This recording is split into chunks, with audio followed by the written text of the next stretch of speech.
Hi, everybody. So today we're going to be doing a guided reading through a video. The last time we read in class, we read together, and if you remember, well, let me look at my notes. Um, it was shocking.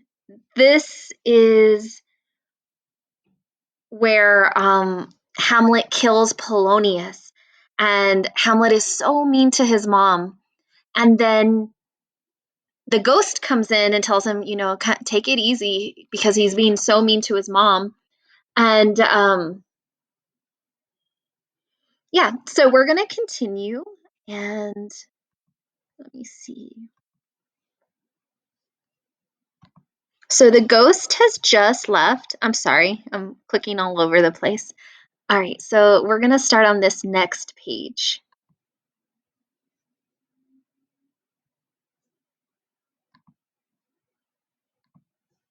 This is the very coinage of your brain.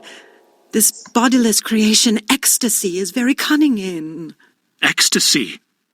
My pulse as yours doth temperately keep time, and makes as healthful music. It is not madness that I have uttered. Bring me to the test, and I the matter will reword, which madness would gambol from. Mother, for love of grace, lay not that flattering unction to your soul, that not your trespass, but my madness speaks. It will but skin and film the ulcerous place, whiles rank corruption, mining all within, infects unseen. Confess yourself to heaven, repent what's past, avoid what is to come, and do not spread the compost on the weeds to make them ranker. Forgive me this my virtue, for, in the fatness of these pursy times, virtue itself of vice must pardon beg. Yea, curb and woo for leave to do him good. Oh, Hamlet, thou hast cleft my heart in twain. Oh, throw away the worser part of it, and live the purer with the other half. Good night, but go not to my uncle's bed. Assume a virtue if you have it not, that monster, custom, who all sense doth eat, of habits devil, is angel yet in this, that to the use of actions fair and good he likewise gives a frock or livery that aptly is put on. Refrain tonight, and that shall lend a kind of easiness to the next abstinence, the next more easy.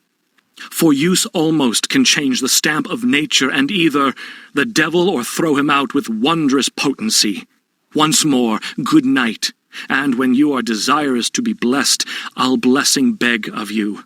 For this same Lord I do repent, but heaven hath pleased it so to punish me with this, and this with me, that I must be their scourge and minister. I will bestow him, and will answer well the death I gave him. So again, good night. I must be cruel only to be kind. All right, so here is Hamlet saying a lot of stuff to his mom. So let's go back and look at this. And this is pretty complicated. Bring me to the test, and I will the matter will reward, which madness would gamble from. So remember, he had just seen the ghost, but she had not seen the ghost. And she was saying, like, oh my God, what is wrong with you? Not in a really bad way.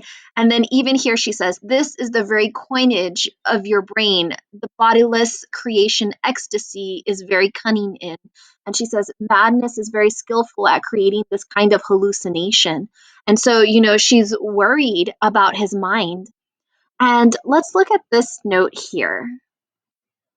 Hamlet tells his mother to make him repeat his description word for word, a test that madness would skip away from. He asks her not to use his madness rather than her misdeeds to explain this visitation. Such a soothing ointment would merely cover up the sore on her soul, allowing the infection within to grow unseen. So here he's kind of I want to say arguing, but it's not like an argument. He's like, you know what? Um, it's not my madness that has caused this ghost to appear, but it is your misdeeds. It's what she has done that has caused this ghost to come here.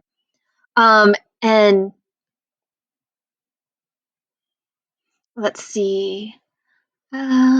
then she says, Hamlet, you have broken my heart in two. Thou hast cleft my heart in twain. And he says, throw away the worst part of it and live the purer with the other half. Good night. But do not go to my uncle's bed. Assume a virtue if you have it not. That monster who all sense doth eat of habits devil is angel yet in this, that to the use of actions fair and good he likewise gives a frock or livery that aptly is put upon. Refrain tonight. So he's telling her, do not go sleep with my uncle. This is interesting to me that it's coming from a son to his mother.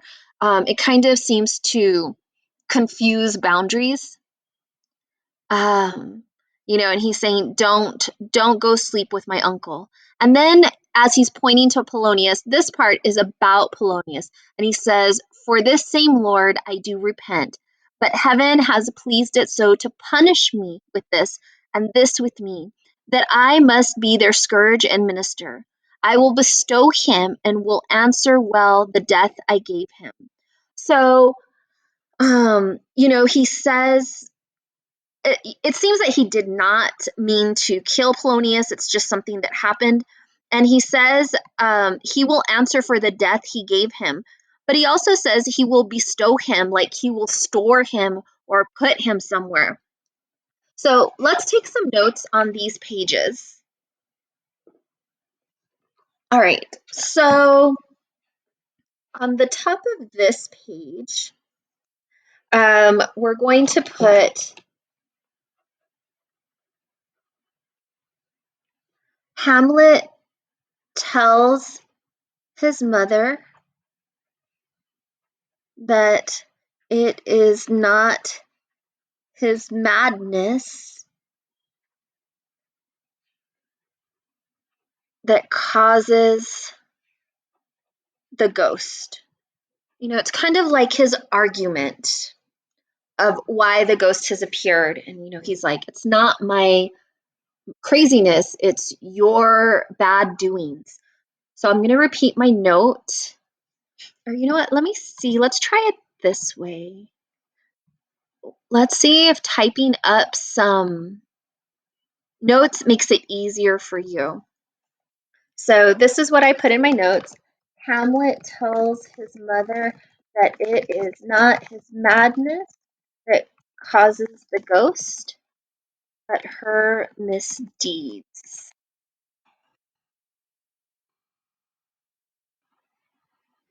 Okay, and let me look and see what the citation is. Ooh, I forgot my mouse, so I'm doing this with the touchpad. 148 to 155. So we're Act 3, Scene 4, line 148 to 155. Another note, so it doesn't look like Cornell notes. These are all notes that I'm putting on the right side. Another thing that I notice is where he's telling his mom to not go sleep with his uncle.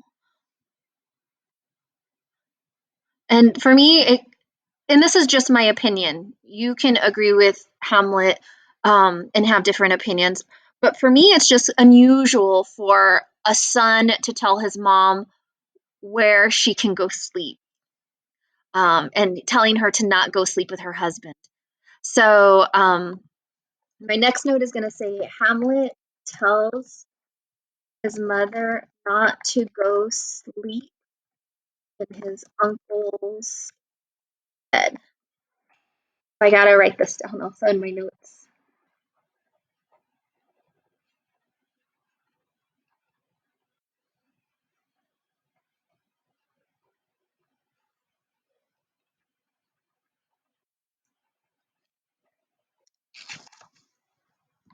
All right, and this is Act 3, I think it's Scene 4, and 165 to 167.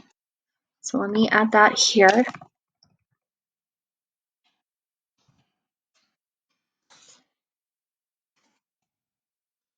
All right, let's see what else happens.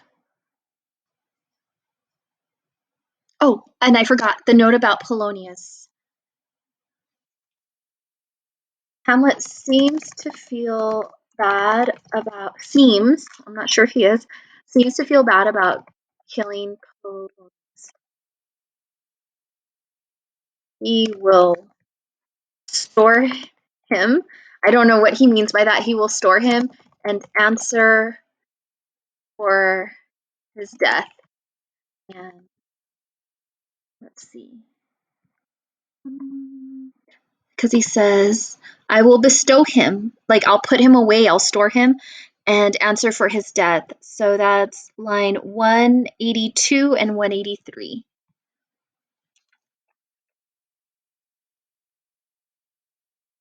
All right, so those are the notes that I've taken for that page. Let's see what else happens.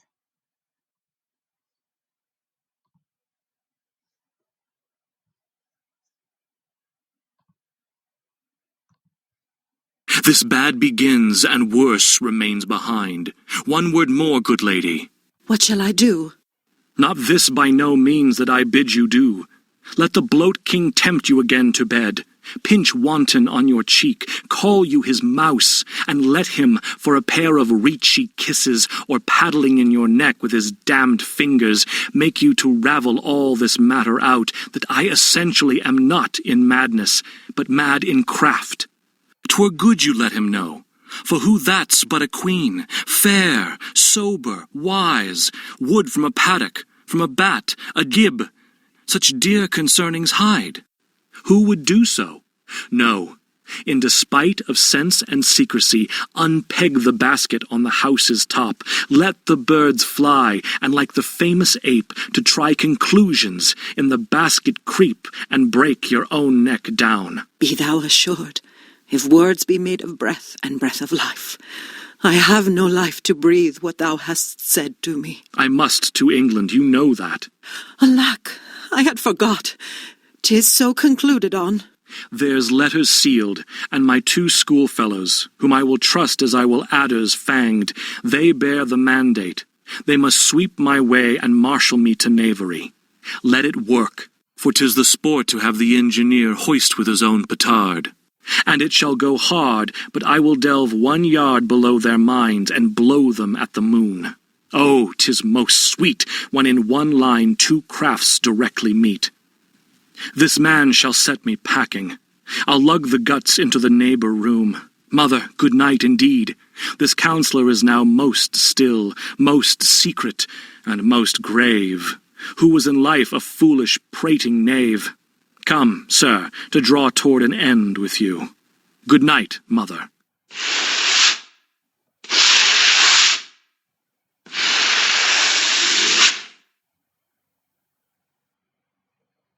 All right, so maybe I take back that Hamlet feels bad. Okay, so let's see. He had just been talking about Polonius on that last page, and then he says that he starts talking about the king, and he says, "Let the bloat king tempt you again to bed, pinch your cheeks, call you mouse," which is like a term of endearment, like when you call somebody baby, and let him for a pair of reechy, filthy kisses or paddling in your neck with his damned fingers, make you to travel all this matter out, that I essentially am not in madness, but mad in craft. So Hamlet is kind of telling his mom again what to do. You know, he's saying, let him tempt you, let him do all these things. But then let's look at this note right here. Although Hamlet has asked his mother not to let Claudius use sexual attentions to unravel the secret that Hamlet is only pretending to be mad, he now sarcastically urges her to go ahead and tell Claudius. He refers to a story about an ape that died trying to imitate the flight of birds it released from a cage, hinting that the queen will get hurt if she lets out her secret. So that sounds almost threatening to me.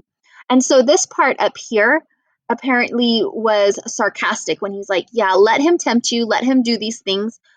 Um, but Hamlet is being sarcastic, and we've heard him be sarcastic before. when he's like, yeah, my dad died just 2 hours ago. And so it's hard sometimes to sense the sarcasm, which I did miss here. Um, and then he starts to tell us a few other things. And she says, be thou assured, if words be made of breath and breath of life, I have no life to breathe what thou hast said to me. And she's like, I don't have the breath to repeat what you have told me. So she's not going to say anything to him. And then he says, I must go to England. You know that. This is really interesting to me here because I don't remember anybody telling Hamlet he was going to England. I remember the king talking about it, and maybe you guys remember better than I do, but I do not remember anybody telling Hamlet yet. And yet, here he is knowing that he's going to England. His mom says, oh my gosh, yes, I forgot. And then he says, there are letters sealed with my two schoolfellows and his two friends, remember, are Rosencrantz and Guildenstern, whom I will trust as I do a snake. So right now, he doesn't trust his friends at all as adder's fangs. And adders are snakes. They bear the mandate. They must sweep my way and marshal me to knavery. So he knows that his friends are supposed to take him to England. Let it work, for it is the sport to have the engineer hoist with his own petard, and it shall go hard, but I will delve 1 yard below their minds and blow them to the moon. This sounds very threatening. And let's look at some of our notes. Rosencrantz and Guildenstern have been commanded to escort Hamlet to some treachery. Oh, and here, yes, this is very military, as it said. And it shall go hard, but I will delve 1 yard below them and blow them to the moon. So he's going to go beyond what they're doing. And then he says, oh, it is most sweet when in one line two crafts directly meet. Again, that sounds like a military thing when you have two of your targets that line up and you can get them in one shot. And so these are Hamlet's friends, but the way he's talking makes it sound very it's very warlike. At least that's what I'm getting from it. And then he talks about Polonius, and you hear him dragging the body. Um, at first, I said maybe he felt bad. As I said, I think maybe he doesn't now looking at this. He says, oh, it is most sweet. Oh, he already said that. And then now, this man shall set me packing. I'll lug the guts into the neighbor room. And guts, he's talking about Polonius. Mother, good night indeed. This counselor, Polonius, is now most still, most secret, and most grave, who was in life a foolish prating knave. Come, sir, to draw toward an end with you. And then he's dragging Polonius. So let's see, where should we take some notes? Hamlet sarcastically tells his mother to be with his uncle, right? And let me type that out for you. Hamlet sarcastically tells his mother to be with his uncle. And that's this section right here. And so this is going to be Act 3, Scene 4, 188 to 195, approximately.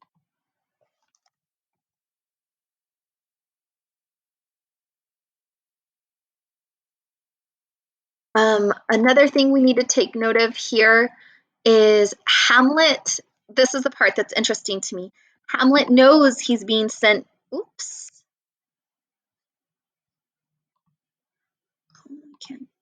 This cursor is not working for me. I apologize.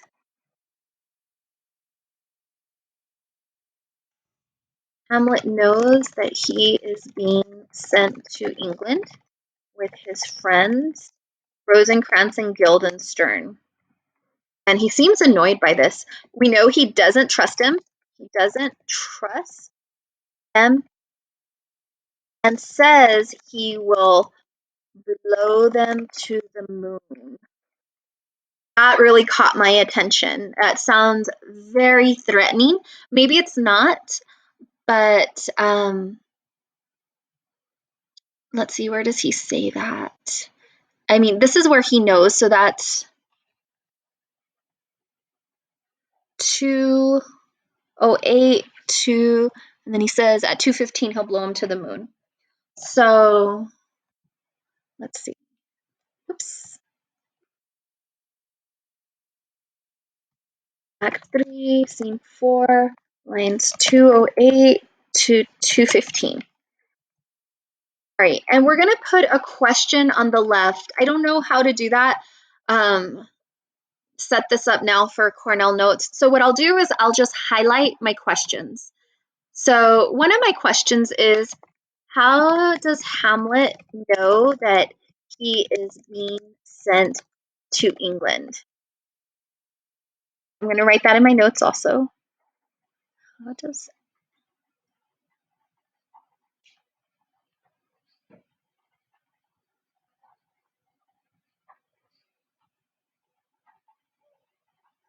All right. So this highlighted one goes on the left, and I want you to be thinking about that. How does he know? Oh, and then the other note I have to take is this counselor is now most still, most secret, most grave. When I will lug the guts into the neighbor room. So Hamlet is storing Polonius's dead body in the neighbor room.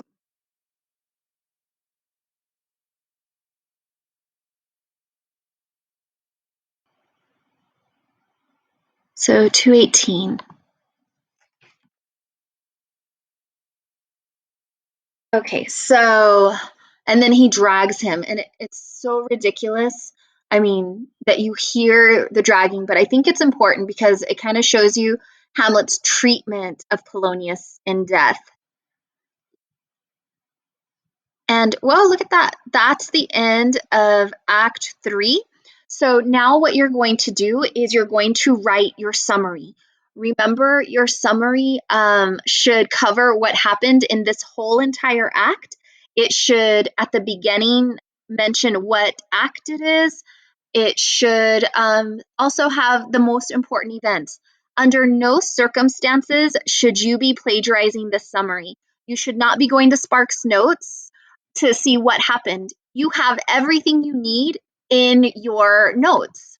Even if you missed a day, you probably have enough notes to write a summary. So I know I've showed before, but let's see what is a way that we can start it.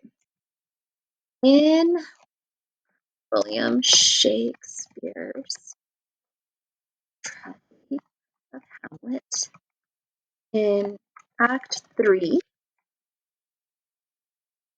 the act takes place at Elsinore Castle. That's a castle, right? Oh my god. You guys see how it's not letting me highlight?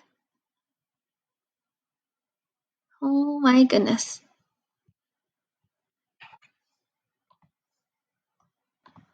All right, so I think I got that under control. So we say where it takes place. We can say the main characters. The main characters in this act are, and you would say who they are. Then you can tell us a few things of what happened. What I was trying to do here is the title needs to be in italics, but as you can see, it's not highlighting where I'm putting my cursor. So just make sure that you do that. And what I would do is I would say like 2 or 3 really important things in this act, and then I would say how the act ended. And it ends with Hamlet talking about Polonius, or it talks about Hamlet telling his mom what to do. So your summary doesn't have to be super long. It should be a paragraph, probably between 5 and 8 sentences, and it should say basically what you know to have happened in Act 3. If you don't know everything, that is okay. But that's better than cheating. So I know that you guys will do a good job. And when you finish, you are going to upload your notes to Google Classroom for a quiz grade. All right. Thank you guys. Have a good one. Bye.